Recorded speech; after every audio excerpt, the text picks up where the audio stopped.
Abdillah wa ala alihi wa sahbihi wa mawala la hawla wa la quwwata illa billah.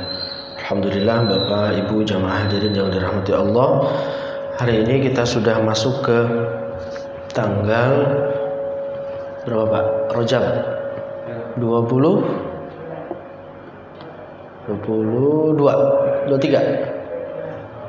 ya, 22 Rajab. Insyaallah kurang dari 40 hari kita menuju ke bulan Ramadan, bulan puasa. Mudah-mudahan kita senantiasa diberikan sehat dan Allah menyampaikan kita kembali ke bulan puasa dan kita diberikan kesempatan untuk melakukan amal-amal di bulan puasa. Amin ya rabbal alamin. Baik, kita bacakan Al-Fatihah bagi kita semua, bagi mu'alif kitab. Mudah-mudahan kita dan keluarga senantiasa diberkahi, diberikan perlindungan dan pertolongan oleh Allah Subhanahu wa taala. Ala hadhihi niyyah wa kulli niyatin salihah. Al-Fatihah. Bismillahirrahmanirrahim. Alhamdulillahirabbil alamin arrahmanir rahim maliki yaumiddin. Iyyaka na'budu wa iyyaka nasta'in ihdinas siratal mustaqim siratal ladzina an'amta 'alaihim ghairil maghdubi 'alaihim waladdallin.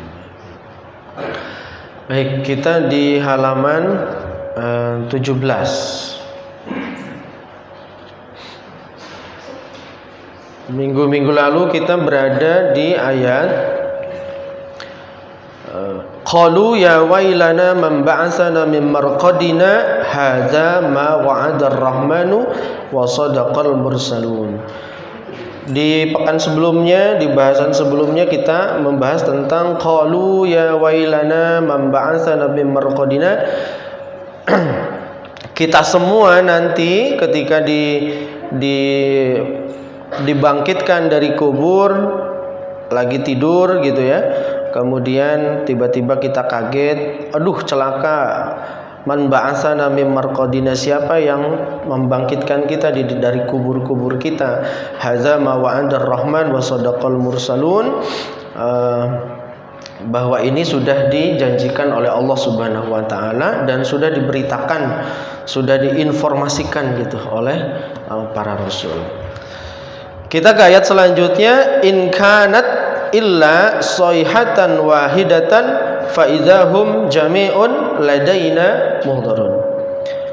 Ini ayat ke-53 kalau tidak salah 53.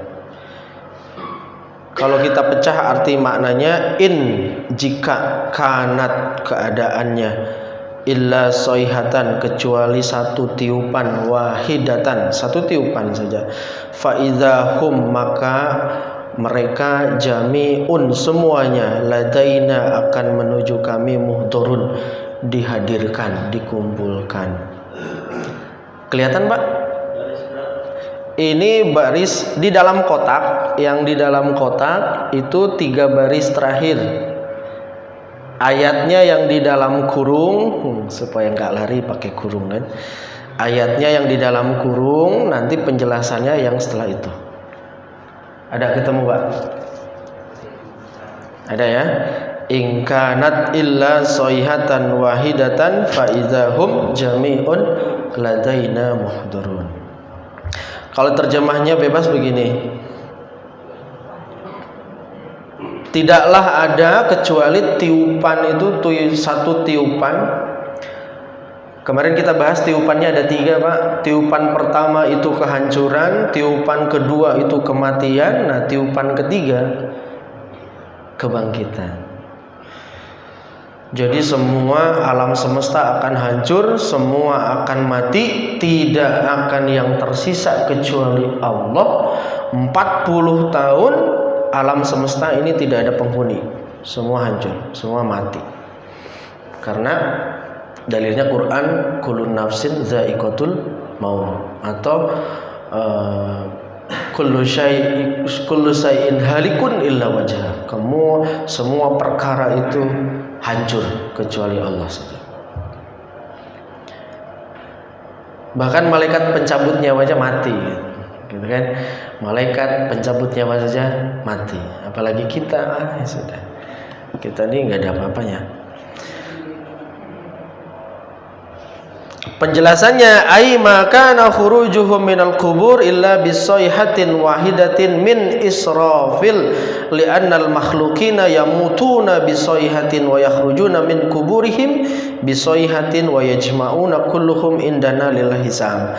Jadi Allah itu cukup dengan memerintahkan Israfil tiup trompet.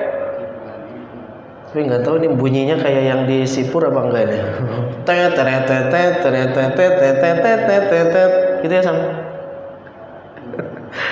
Atau gitu. Tidak disebutkan bunyinya seperti apa, nadanya seperti apa. Tapi tiupan yang ketiga ini yajma'una, kita akan dibangkitkan di kubur. Bapak Ibu kalau lagi tidur gitu tiba-tiba dibangunkan, "Bu, ada tamu," gitu kan, kaget kan. Kalau ibu bangun terus jalan itu pusing Bu ya. Makanya di artikel-artikel kedokteran Bapak Ibu, ini sebenarnya udah diatur dalam adab Islam. Kalau kita bangun itu pejamkan mata, baca doa dulu gitu. Doanya hafal nggak Pak? Hafal ya.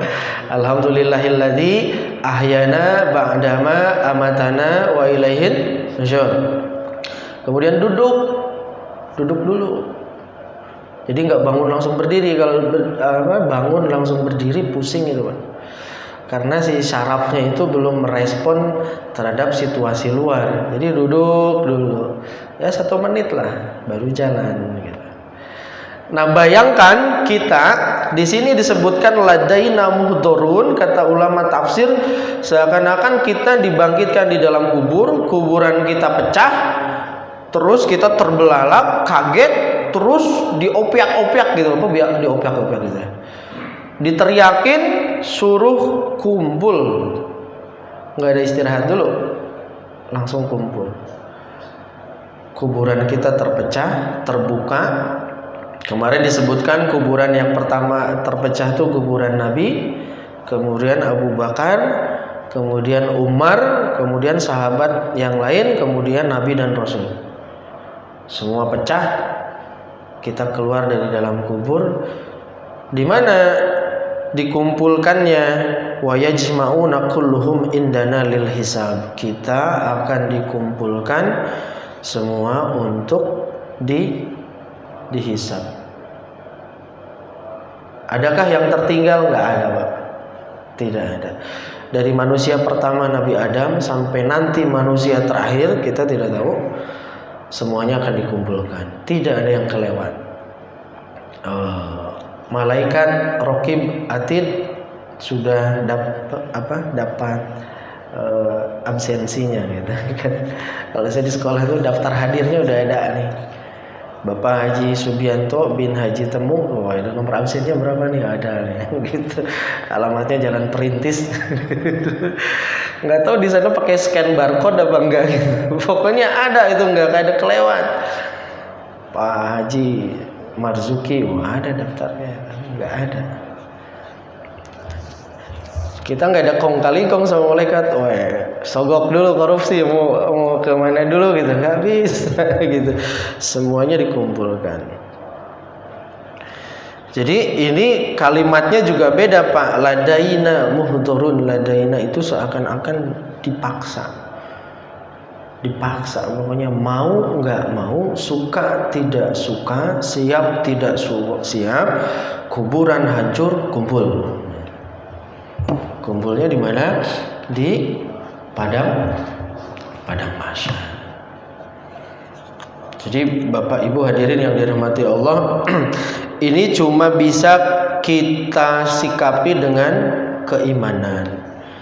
Karena kita tidak pernah tahu bagaimana kondisi nanti masa depan, tapi Allah dan Rasulnya sudah memberikan kabar minimal lewat Al-Quran.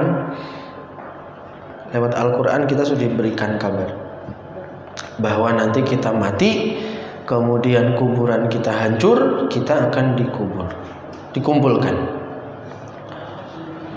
Fa in qila lima qala Allah Subhanahu wa ta'ala jami'un ladaina muhdharun, maka digunakan katanya jami'un, semuanya, ladaina muhdharun, ada yang mati utuh, ada yang mati berkeping-keping, ada yang mati terpotong-potong, ada yang matinya katanya penasaran, pokoknya semuanya dikumpulkan.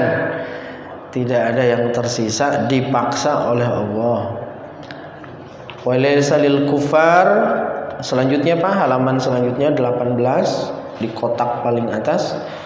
Qarba indallahi ta'ala ujibu bi anal murad minal qarbi qarbal hisab wal adab la qarbal karamah wal ihsan, yakni rufti'atul hijab. Jadi pada saat hari itu insya Allah hijabnya akan diangkat oleh Allah. Jadi kita bisa melihat Allah Subhanahu wa ta'ala kalau diizinkan.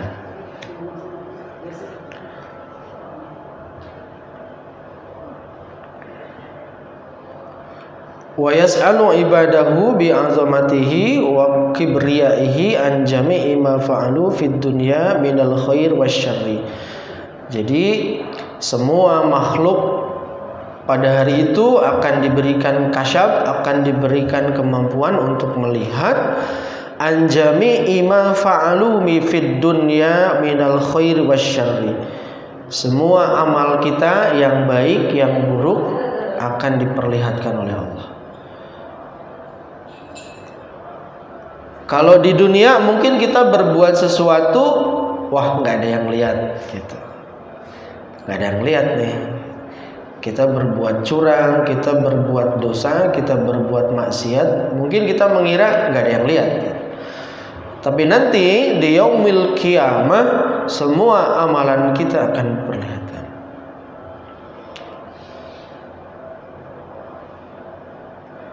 Percaya atau tidak, Pak? Ya kita aja lah ya, Pak ya. Ini ceramah subuh ini direkam. Mungkin nanti saya udah punya cucu, rekamannya masih ada. Ini teknologi rekayasa buatan manusia. Apalagi teknologi ciptaan Allah langsung gitu. Logika sederhananya gampang ya, Pak. Aktivitas kita hari ini direkam oleh kamera Samsung A5s gitu. Direkam, ada, bisa diputer nanti. Kalau misalnya saya udah tua itu ada nih, ada, insya Allah ada. Selama spek teknologinya tidak berkembang. Kalau dulu kan kaset tuh ya, kaset gitu, terus LCD VCD gitu. Sekarang nggak laku lagi tuh. Masih ada rekamannya,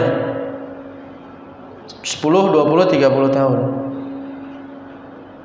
Apalagi rekamannya Allah gitu. Ada, dan itu akan diputar. Di sini sebutkan anjami ma fa'alu fid dunya minal khair wasyarri. Jadi Bapak Ibu hadirin yang dirahmati Allah, bahwa tiupan yang ketiga dijelaskan di tafsir ini. Tiupan pertama kehancuran, tiupan kedua kematian, tiupan ketiga kebangkitan. Ini sudah kita bahas.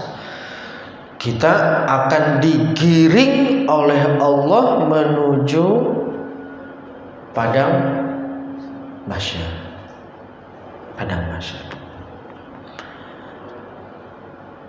Padang yang kita maksud itu seringkali tanah ya Pak ya, tanah, pasir. Tapi nanti disebutkan nih di ayat ini selanjutnya, padang mahsyar itu lapangan yang datar, tidak ada gelombang, tidak ada yang bolong. Kayak jalan-jalan kita ini banyak yang bolong gitu di aspal. Tapi bahannya juga dari logam dengan panas yang luar biasa. Mataharinya menurut riwayat itu 7, setinggi waktu duha, matahari satu sepenggalahan, panasnya luar biasa.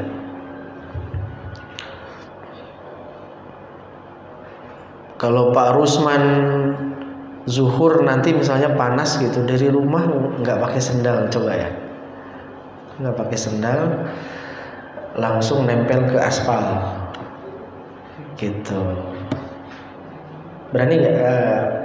Ayo taruhan berapa?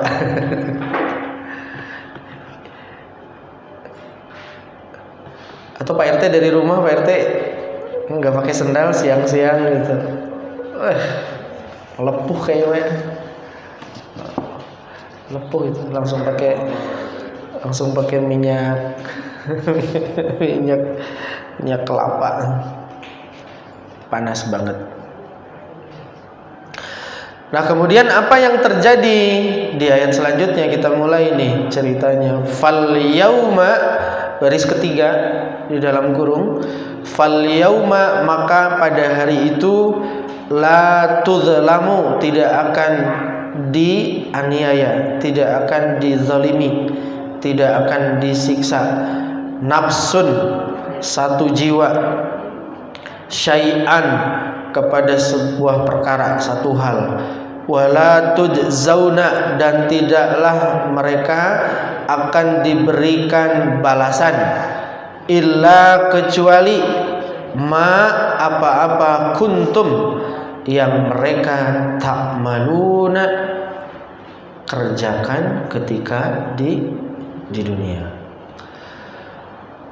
Ayat ini menegaskan tentang hisab tadi. Kita akan dikumpulkan untuk dihisab, diperiksa amal, semuanya akan dicek.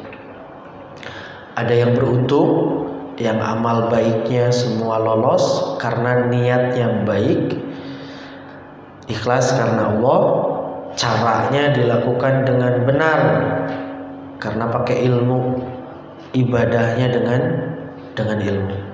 Ada yang niatnya baik tapi ditolak karena ibadahnya tidak pakai standar ilmu, nggak pakai SOP gitu. Ibarat ada kebakaran, ada apar pemadam kecil itu, niatnya baik mau memadamkan api, tapi SOP-nya salah. Aparnya nggak dipakai, dibuka kemudian disemprot, aparnya malah dibanting. Ya kan Pak? Apinya bukan malah padam, tapi bisa jadi meledak tuh apar, apinya tambah besar. Jadi ibadahnya itu niatnya harus benar, caranya juga benar. Nah, caranya ini dibangun dengan ilmu. Maka perlu kita hadir di majelis ilmu, terutama ilmu fikih gitu. Itu ilmu fikih itu perlu sekali. Ada orang yang amal solehnya di dunia itu banyak sekali, banyak, tapi menjadi muflis, menjadi bangkrut. Kenapa? Karena suka ngomongin kejelekan orang. Kalau kita punya kebaikan tapi kita doyannya menceritakan kejelekan orang, maka kebaikan kita akan ditransfer ke dia gitu, dan kejelekan dia akan ditransfer ke kita. Kan repot ini repot. Saya ngomongin Mang Dedi ini, Pak, sholat saya yang sehari semalam itu mungkin karena ngomonginnya banyak gitu, itu akan kesedot pahalanya sama Mang Dedi. Nah, kejelekan Mang Dedi kalaupun ada, itu pindah ke kita. Itu repotnya dalam hakul adami, dalam hal pergaulan dengan sesama manusia itu gitu, repot. Maka kata Nabi, nanti di hari kiamat akan ada orang yang bangkrut, muflis, amal solehnya banyak gitu. Ketika di dunia, wah mati-matian, pokoknya ibadahnya keren lah. Tapi datang ke akhirat nggak ada, transfer otomatis gitu kepada orang lain. Ini yang tidak terasa, ini yang menggerogoti itu. Atau kita berbuat kezaliman, berbuat aniaya kepada orang lain, melukai perasaan orang lain, menghina orang lain, kemudian menyakiti orang lainnya, itu ditransfer. otomatis habis sudah. Mending kalau masih ada saldo, kalau defisit ini yang repot.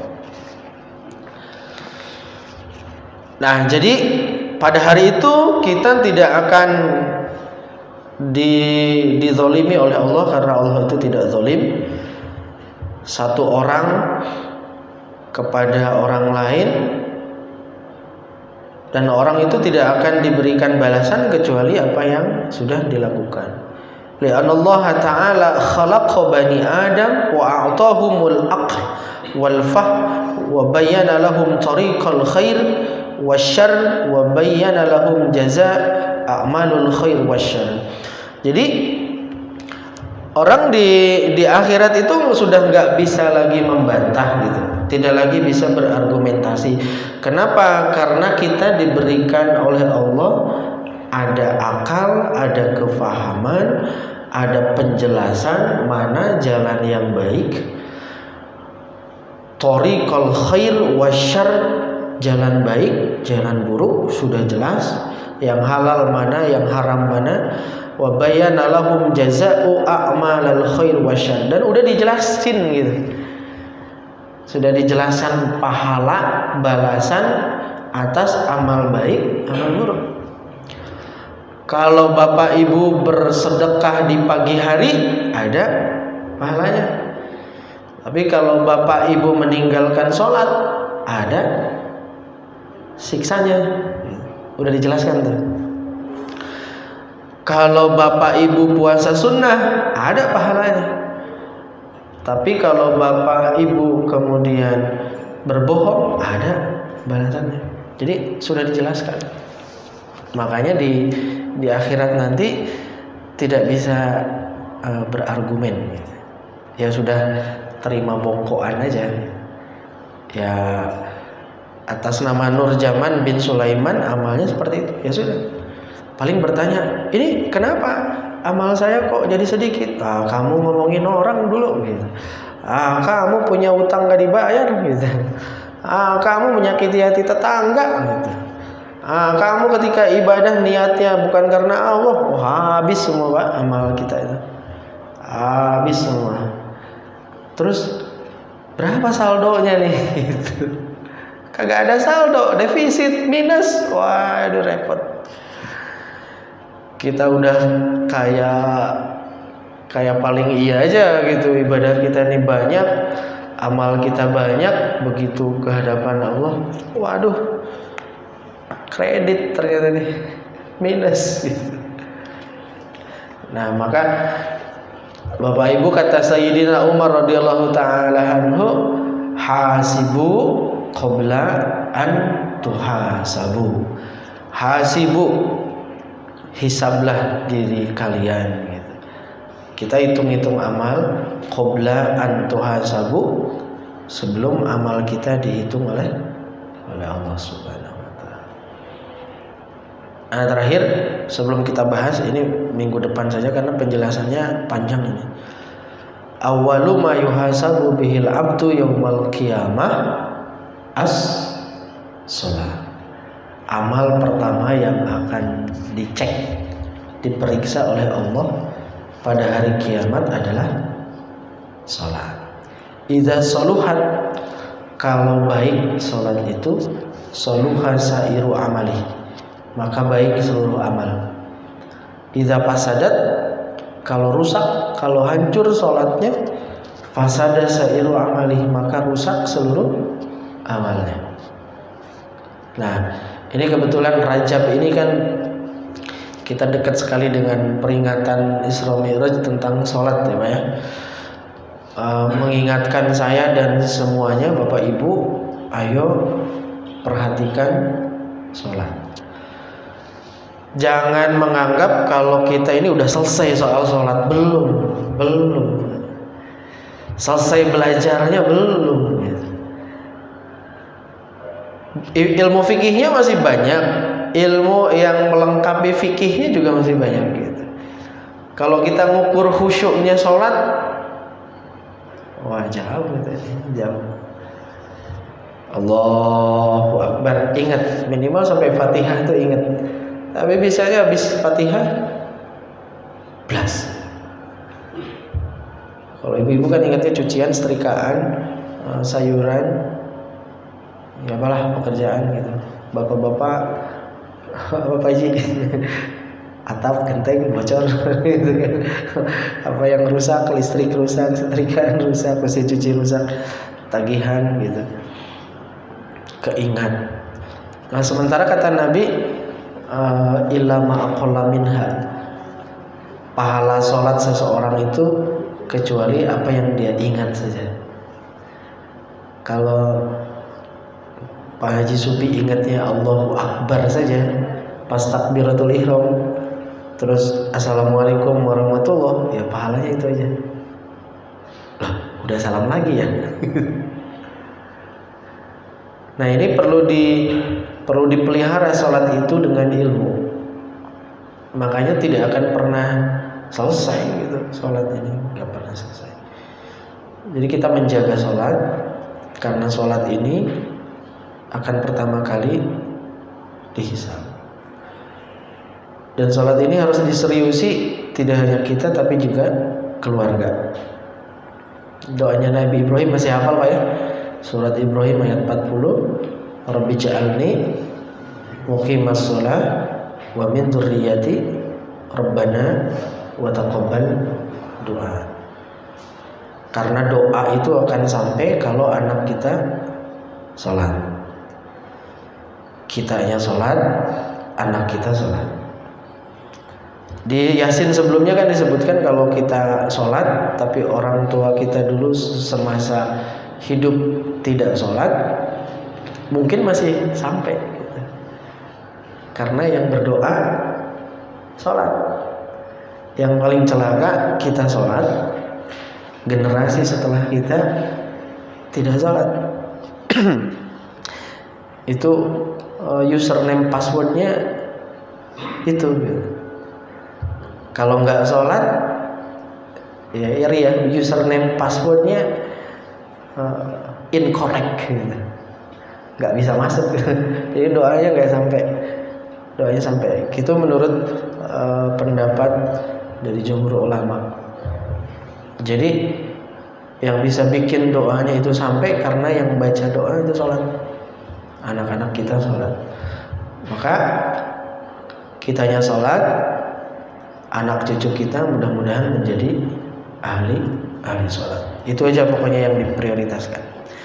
Nah, Bapak Ibu hadirin yang dirahmati Allah, ayat ini nanti kita bahas di pertemuan selanjutnya, akan bercerita nih Pak, bercerita tentang kondisi manusia ketika dikumpulkan di hari kiamat, dikumpulkan di padang mahsyar.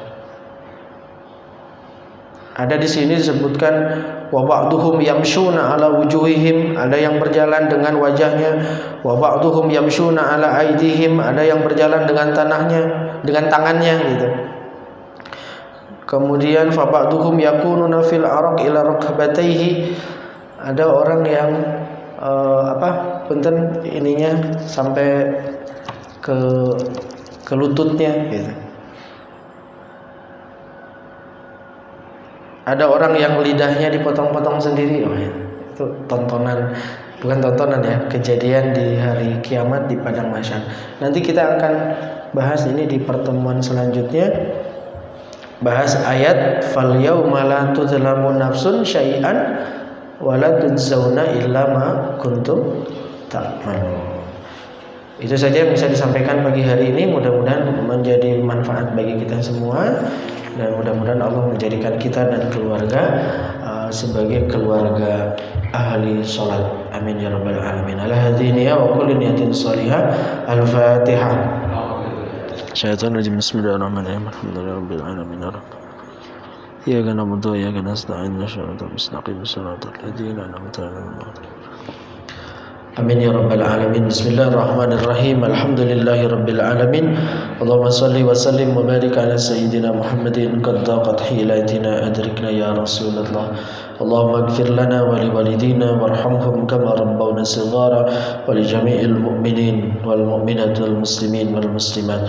Allahumma inna nas'aluka ilman nafi'a ورزقا طيبا وعملا متقبلا ربنا آتنا في الدنيا حسنة وفي الآخرة حسنة وقنا عذاب النار والحمد لله رب العالمين.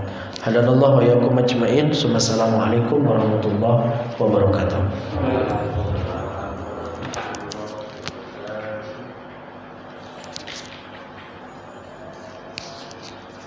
Udah materi.